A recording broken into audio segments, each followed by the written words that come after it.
ఉద్యోగుల డిమాండ్లపై సర్కార్ తీవ్ర నిర్లక్ష్యం. సెప్టెంబర్ 10న హైదరాబాద్ దిగ్బంధిస్తామని హెచ్చరిక. ఉద్యోగులు, ఉపాధ్యాయులు, పింఛన్దారుల సమస్యలు పరిష్కరించడంలో ప్రభుత్వం తీవ్ర నిర్లక్ష్యం ప్రదర్శిస్తుందని తెలంగాణ ఉద్యోగ సంఘాల ఐకాసా రాష్ట్ర చైర్మన్ జగదీశ్వర్ మండిపడ్డారు. ప్రభుత్వ చర్యలకు వ్యతిరేకంగా సెప్టెంబర్ 1న అన్ని జిల్లా కేంద్రాల కలెక్టరేట్ల వద్ద నల్ల బాజీలు ధరించి నిరసన కార్యక్రమాలు చేపడతామని చెప్పారు. డిమాండ్లు నెరవేర్చకపోతే వచ్చే నెల 10న చలో హైదరాబాద్ చేపట్టి నగరాన్ని దిగ్బంధిస్తామని హెచ్చరించారు. ఐకాసా పిలుపు మేరకు హైదరాబాద్ ఇందిరా పార్క్ వద్ద హైదరాబాద్, రంగారెడ్డి జిల్లాలు, హైదరాబాద్ సిటీ ఉద్యోగులు మహాధరలో పాల్గొన్నారన్నమాట.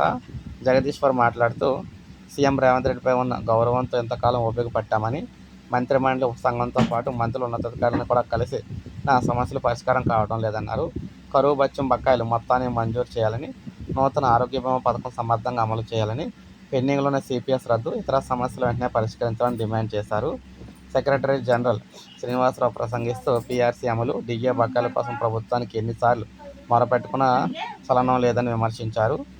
ఈ విధంగా సెప్టెంబర్ 10న హైదరాబాద్ అయితే దిగ్బంధిస్తామని చెప్పారన్నమాట పీఆర్సీ, డిఏ బకాయిల కోసం. ఇది అప్డేట్. ఒక లైక్ చేయండి, సబ్స్క్రైబ్ చేసుకోండి, మంచి సబ్స్క్రైబ్ చేసుకోండి.